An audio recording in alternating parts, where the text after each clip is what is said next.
For 12 years, I was the son who stayed. I want to tell you what that phrase means before you assume you know. It doesn't mean sacrifice in the way people talk about sacrifice, the clean version with the clear decision and the acknowledged cost. It means Tuesday mornings driving my father to dialysis and being back at the office by 9. It means calling my mother every day for 4 years after my father died because she stopped turning off the TV at night. It means showing up, again and again, to a situation that nobody ever looked at directly enough to name. I am 38 years old. My name is Thomas Kelly. I work as a construction project manager at a firm in Scranton, Pennsylvania. I live 12 minutes from the house I grew up in. My sister Claire is 41. She lives in Manhattan. She has lived in Manhattan for 16 years. I want to be very clear about something. I do not blame Claire for leaving. I never have. You don't get to choose who in a family has the ambition that requires leaving and who has the attachment that requires staying. Those are not moral positions. They're just different people making different choices in the same set of circumstances. What I blame her for is what she sent on the Thursday in October, while I was standing in the parking lot of Lakewood Memorial Hospital after our mother had surgery for a broken hip. I had been at the hospital since 4 in the morning. I hadn't eaten. I'd called the surgery waiting room 3 times. I'd spoken to the surgeon, spoken to the attending nurse, updated the discharge paperwork, called my mother's neighbor, Mrs. Kowalski, to ask her to water the plants and arrange for a physical therapist consult for the following week. My phone buzzed. A group text. 17 recipients. My aunts, my uncles, my cousins, our family friends from church, my mother's book club. From Claire. Hi everyone, as many of you know, Mom had surgery this morning after a fall. She's out and stable. Thomas has been managing her care for a while now and doing his best. But I think this is the moment for the family to step up and get organized. I'm flying in Friday, and I'll be taking charge of coordinating her next steps, including her care arrangements in the house situation. Thanks for all the love and prayers.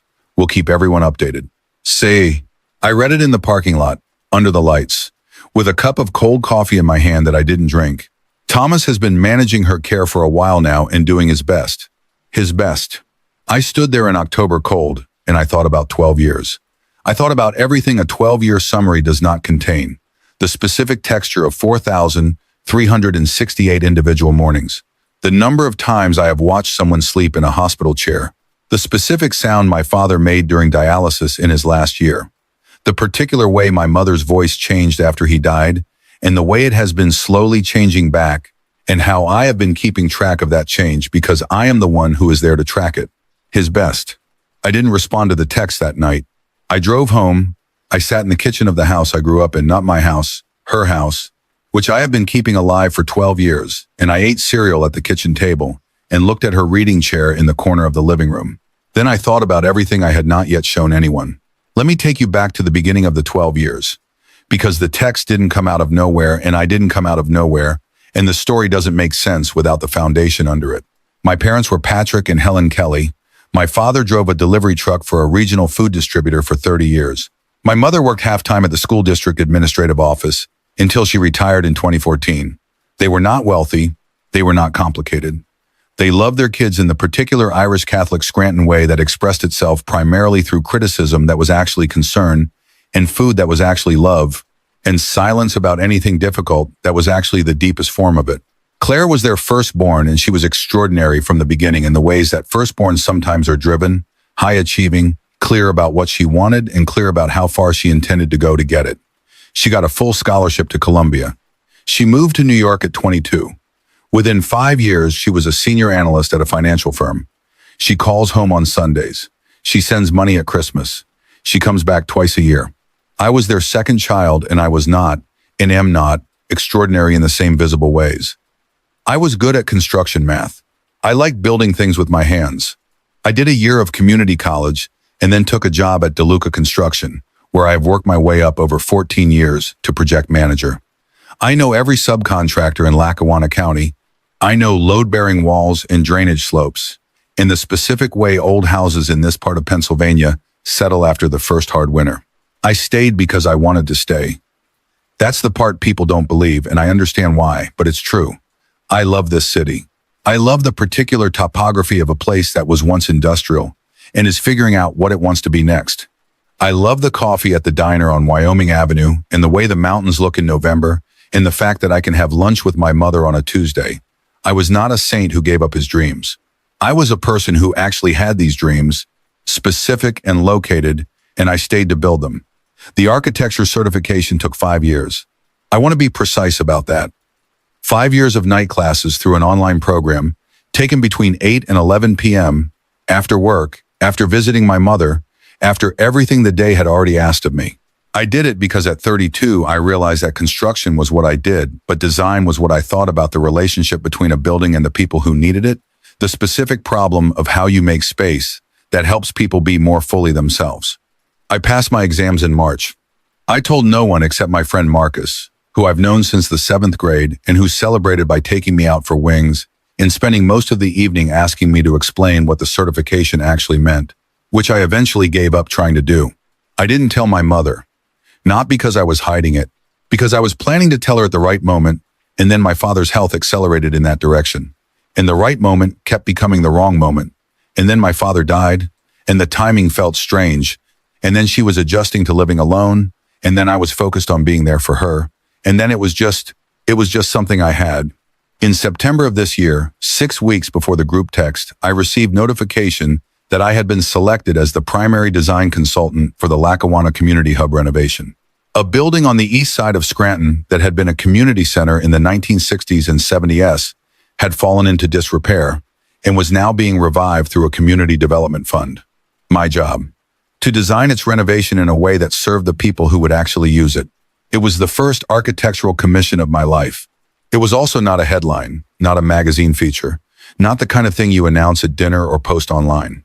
It was a building in a city most people don't think about, being renovated for a neighborhood most people don't visit, designed by someone nobody had heard of. It was exactly what I wanted. I didn't tell my mother, or Claire, or anyone except Marcus, who again celebrated with wings and again struggled to understand the scope. The Thursday in October, my mother was walking from the kitchen to the reading chair when she fell. Fractured hip, right side. I got the call at 6:15 in the morning, and I was at the hospital by 7. By 4 in the afternoon, she was out of surgery and stable. By 4:15, Claire had sent the group text. Claire arrived Friday afternoon. I picked her up at the airport. She looked the way she always looked when she came home. Slightly overdressed for Scranton, slightly too brisk in her movements, slightly too loud in her certainty. She hugged me on the curb and said, "You look tired," and I said, "I'm fine," and we drove to the hospital without talking much. My mother was awake, more alert than I'd expected.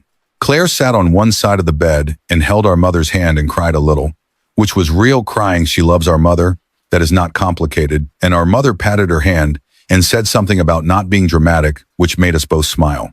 For the first hour, it was fine. We ate bad vending machine sandwiches in the corridor. Claire asked about the physical therapist consult I'd arranged and said good. Good in a tone that suggested she was adding it to her own list rather than noting that I had already handled it. I let it go. Then Claire pulled out her phone. She had a spreadsheet. This is not a complaint about spreadsheets. Claire thinks in systems, and she always has. What she had was a detailed, color-coded plan for our mother's care and recovery and eventual future living arrangements, and she had built it during her flight from New York. And it was thorough, and it was based on the assumption that the primary thing she was arriving to do was impose order on a situation that had been running without it. "I've been looking at some assisted living options," she said. "There's a really nice place in Clark Summit. Memory support wing, activities, the whole thing." I looked at her. "Mom doesn't have memory issues." "Not yet, but we should be planning ahead. She's recovering from a hip fracture. She doesn't need a memory support wing. I'm being proactive." I put my sandwich down on the table. "When did you last talk to her neurologist?" I've been meaning to call. I had a 20-minute conversation with him in September. He said she's in the normal range for her age. No signs of anything progressive. Claire looked at her spreadsheet. "Still, the house is a lot for her to manage. I help her manage it." "I know you do." She said it too quickly. "But Thomas, you can't do this forever." I looked at the window. I looked at my hands on the table. I thought about the phrase "doing his best," and I thought about how it functioned in the group text. And I thought about what it suggested about how Claire understood what I had been doing for 12 years. I said, "What do you mean by that?" "I just mean," she gestured vaguely, "you have your own life, your career. You shouldn't have to be running her whole situation." "I'm not running it because I have to. I know. I'm running it because I live here and I choose to be here, and because I actually want." I stopped. "Because you actually want what?" I shook my head. Nothing. What else is in the spreadsheet? The thing I did not say in that corridor, and have been thinking about since, was because I actually want her to stay in her house. Because the alternative, the Clark Summit Memory Wing, the assisted living facility, is not a solution to a problem. It's the erasure of a life. It's 17 family photos taken off 17 walls. It's the reading chair in a pile with a $40 sticker on it. I know this specifically because on Saturday morning, while our mother was sleeping, I walked through the house with a clipboard noting what needed to be done for her return grab bars in the bathroom, a temporary ramp for the back steps, rearranging the bedroom so the path to the bathroom was clear, and Claire walked through behind me with a different clipboard. She was inventorying. She wasn't trying to hide it. She said, just getting a sense of what's here, and I nodded and said nothing. But I watched her note the reading chair with a pencil mark and write something beside it. When she left the room, I went over and looked at what she'd written. Donate, sell, check market value first. I need to tell you something about that chair, because it matters to this story, and it matters to why the story is actually about. My mother bought that chair in 1993 from a furniture store on Penn Avenue that no longer exists. It's a wingback, green fabric, slightly worn on the right armrest, from years of her resting her elbow there while she read. She read to me in that chair every night until I was old enough to read myself. And then she kept reading in it while I read beside her on the floor. And when I was 12 and my grandmother died, she sat in that chair for 3 days, and I sat on the floor beside her and didn't say anything, and that was the right thing to do. For 12 years, that chair has been in the corner of the living room by the good lamp. Every morning when I bring her tea, she is either in it or on her way to it. It is not an antique. It is not valuable. It is the physical location of something that does not have a name in English, the specific safety of a place that has absorbed enough of someone's living to become part of who they are. Claire had marked it for sale. Not because she wanted to erase our mother. I need to say that clearly. She had marked it for sale because she had looked at a room and seen furniture, and she had done this without understanding that furniture, when someone has been sitting in it long enough, becomes something else. And she had not understood that because she had not been in the room long enough to know. That is the whole story, in one paragraph. Everything else is context. The afternoon of the second day, I was in the kitchen making coffee when my phone buzzed. A new comment on the group text. My Aunt Linda. Thank goodness Claire is there to take charge. Thomas, I know you've been doing your best, but you must be exhausted. I set my phone face down on the counter. I finished making the coffee. I took a mug to Claire in the living room, and one to our mother's neighbor, Mrs. Kowalski, who knew things. And then I drove to the Lackawanna Community Hub project site. I parked. I sat in the car for 10 minutes. Then I got out and walked around the building in the cold. It was a 1,963 concrete block building, single story, about 11,000 square feet. The roof had been patched 3 times and needed replacing. The windows were original, inefficient, but beautiful if you cleaned them properly. The floor plan was a series of large open rooms that had been subdivided badly in the 1990s with cheap partition walls. My plans were on a laptop in the trunk of my car. I had been developing them for 6 weeks. They called for removing the partition walls, restoring the central hall to its original proportions, adding a new east-facing window system to bring in natural light, and redesigning the entrance to be genuinely welcoming rather than just functional. I got the laptop. I sat on the hood of my car and opened it and looked at the plans in the cold. Nobody had asked me about this project. Not my mother, not Claire, not anyone in the group text. I had been carrying it alone for 6 weeks, the same way I had been carrying the certification for 3 years, the same way I had been carrying the daily weight of presents for 12. I sat on the hood of my car outside a building I was designing for a community that had been here my whole life. And I thought, this is what happens when you do everything quietly. People mistake your quiet for nothing. Then I drove back to the house. Our mother came home from the hospital on Monday, 8 days after the fall. I had spent the weekend making modifications. The bathroom grab bars took 2 hours.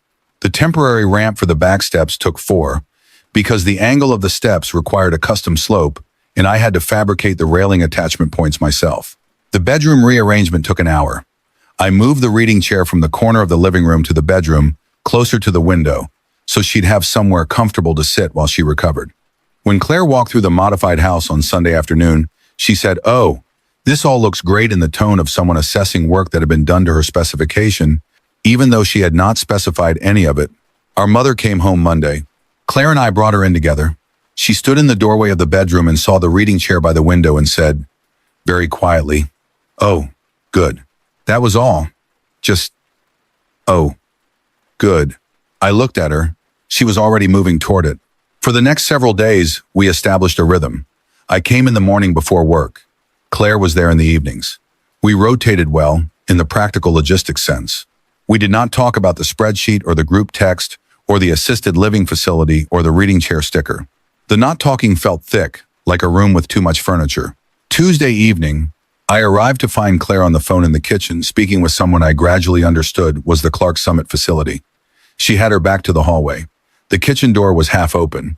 I stood in the hall. The timeline we're looking at is probably spring, Claire was saying. She'll need PT through the winter.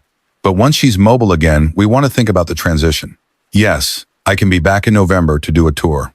I heard her shift position. My brother is local. He can facilitate the details. He's good at that. He's good at that. I looked down the hallway at our mother's bedroom door, which was closed because she was sleeping.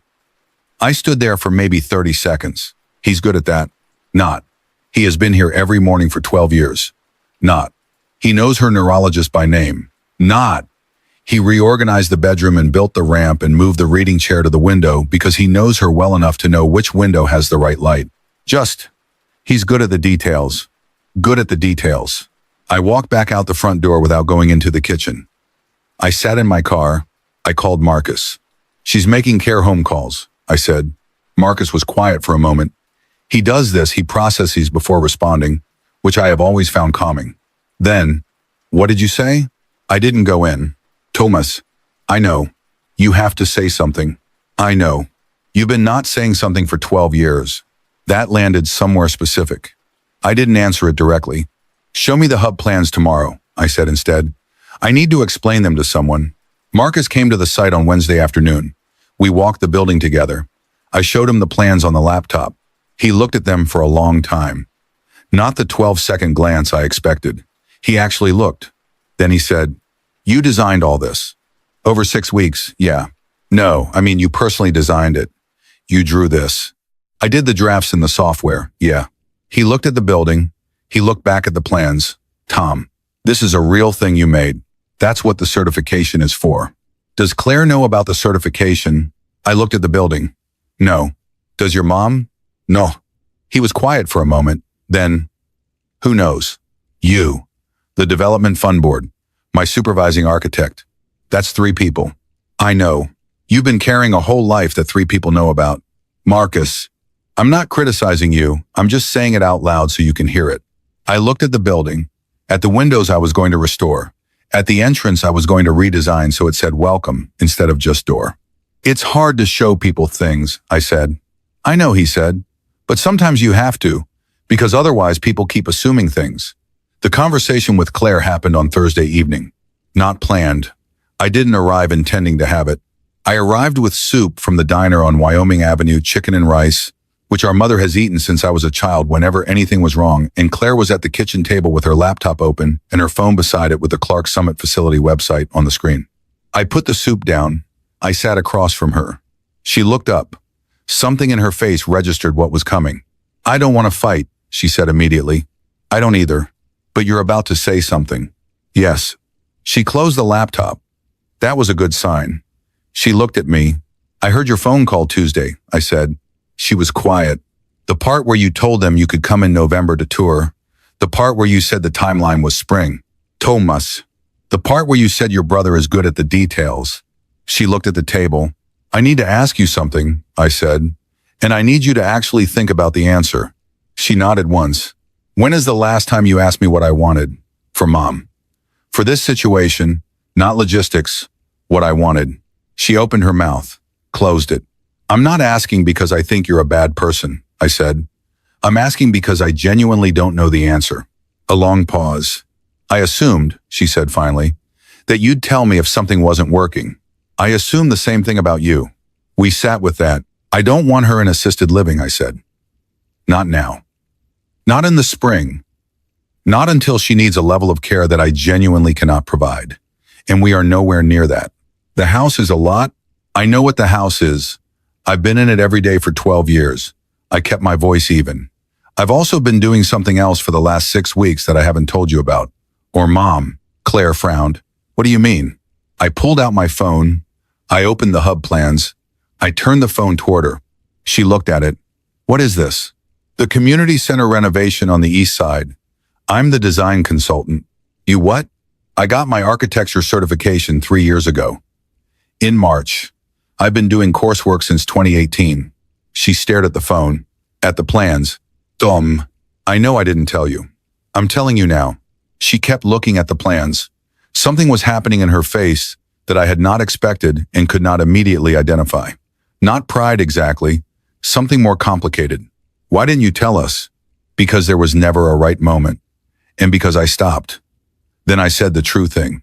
Because in our family, my life has always been the context for other people's stories. Not the story. That one hit the room hard. Claire didn't speak for a long time. Then I didn't know that was how it felt. I know you didn't. I thought she stopped. I thought you were okay. I thought you liked it here. I thought everything was... I do like it here, I said. I love it here. That's not the problem. The problem is that you can love a place and love the people in it and still want someone to notice what you're doing. The house now in the hall. I could hear the particular sound of the TV in our mother's room. I'm sorry, Claire said. It was not a perfect apology. It was not an apology for 12 specific years with 12 specific memories attached. It was 2 words in a kitchen in October. But she was looking at me when she said them, and she wasn't crying in the way people cry to redirect a conversation. And she meant them. I nodded. What does she want? Claire asked. Mom, have you asked her? I have. She wants to stay in the house. Even with the recovery, especially during the recovery. She said I almost smiled. She said she'd rather die in a familiar chair than live forever in a comfortable one. Claire was quiet for a moment. Then she also almost smiled. That sounds like her. Yeah. From down the hall, our mother's voice. Are you two talking about me? We looked at each other. Yes, I called back. Good, she said. Come in here. We went into the bedroom. She was sitting in the reading chair, which I had moved to the window with the right light. She had a book open on her lap that she was not reading. She looked at us both the way she had always looked at us, not the soft look of parental approval, but the precise look of a woman who spent 40 years working with other people's children and knows when someone is not saying the important thing. Sit down, she said. Vasant. She looked at Claire first. You've been here 3 days and you haven't asked Thomas once how any of this has been. Claire opened her mouth. I'm not angry, our mother said. I'm telling you. She shifted in the chair, still careful, still protective of the hip, and looked at the window. Thomas came to the hospital the morning after your father died and didn't leave for 2 days, she said. You were in New York. I know why. I'm not saying it was wrong, but I want you to understand that I have been watching your brother do things for me that I never asked him to do, that I would never have thought to ask for, because they were things you only know to do if you've been watching someone closely for a long time. She looked at Claire. Your brother has been watching me closely for a long time. Silence. The TV had gone quiet. Outside, rain had started against the window. I know, Claire said, quietly, like something letting go. Good, our mother said. Then she looked at me. Now, tell me about the building. I looked at her. Marcus told me you've been working on something, she said. He calls me every Sunday. He's a good man. I looked at Marcus's name silently in my head for a moment, with specific and profound gratitude. It's a community center, I said, on the east side. Show me. I pulled out my phone. I handed it to her. She looked at the plans for a long time. The same way Marcus had looked, not the 12-second glance, but the actual looking. Then she said, You designed this. I did. When does it open? Spring. If everything stays on schedule. She handed the phone back to me. She looked at the window and the rain. Your father would have liked to see this, she said. The room held that sentence for a while without anyone adding anything to it. Claire stayed for 2 more weeks. The Clark's Summit facility came off the spreadsheet. We worked out a real arrangement together, one that involved me continuing to be here because I wanted to be, and Claire coming more frequently because she was going to make that change, and a weekly video call so our mother could see Claire's face without needing to say she missed it. The care plan we built was not a spreadsheet. It was a conversation that took 3 evenings and involved our mother telling us both, at various points, to stop treating her like a project and start treating her like a person. She was right. I want to tell you what it looked like when Claire left. We stood on the front steps in the November cold. She had her bag. She'd called the car to the airport. She looked at me for a moment in the way I have not seen her look at me since we were children, without the layer of assumption between us that had been building for 16 years. "The building is going to be good," she said. "I think so. Will you send me updates?" "I will." She hugged me. Then she said, into my shoulder, something I will not repeat because it was private, but it was the right thing, and she said it like she meant it, and I believe she did. Then she got in the car. I stood on the steps until the car was gone. Then I went inside and made tea, and sat at the kitchen table in the quiet. There are things that did not resolve. I want to be honest about that, because the stories that only tell you what healed are only telling you part of the truth. My mother still has her hard mornings. There are weeks when the weight of being present for someone else's difficulty is heavier than I have words for. The architecture certification still exists in a world where most people don't know about it. The group text is still in my phone, still read by 17 people, still containing the words "doing his best." I have not asked Claire to apologize for the group text. I don't think I need to now. What I needed was not an apology for one text. What I needed was to be seen, and she saw me, late, imperfectly, through a conversation in a kitchen in October. But she saw me. That is different from what I expected. I expected nothing. What I got was something. The Lackawanna Community Hub renovation broke ground in December. I stood at the site on the first morning, the ground frozen, and watched the crew I knew by name begin the work I had drawn. Marcus was there. He brought coffee and cups from the Wyoming Avenue diner. My mother came, I drove her, she insisted, and she stood in the cold in her good coat and looked at the building that was about to become something different. "Is that the window you're replacing?" she asked. "Those four, yes." She looked at them. "What's going in?"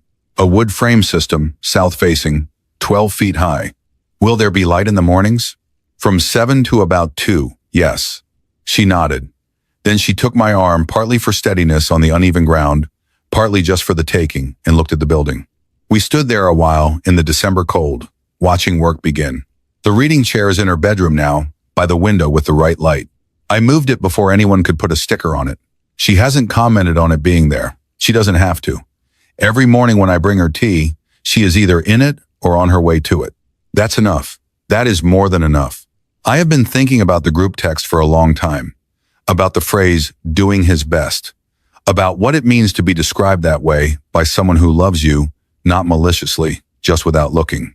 I understand now that Claire was not trying to diminish me. She was trying to organize a situation that frightened her, and she organized it with the information she had, and the information she had was incomplete because I had not given it to her. Some of that is on her, some of it is on me. The part that's on me is this. For 12 years, I carried a life quietly because I believed that quiet was the same as humble, and humble was what I was supposed to be. I did not understand until October that quiet, held too long, becomes invisible.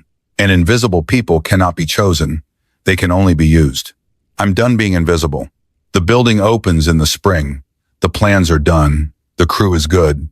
The east windows are going to bring in morning light that will fill a room where people used to have to turn on fluorescents at noon. I designed that. My name is on the architectural documents. My mother knows.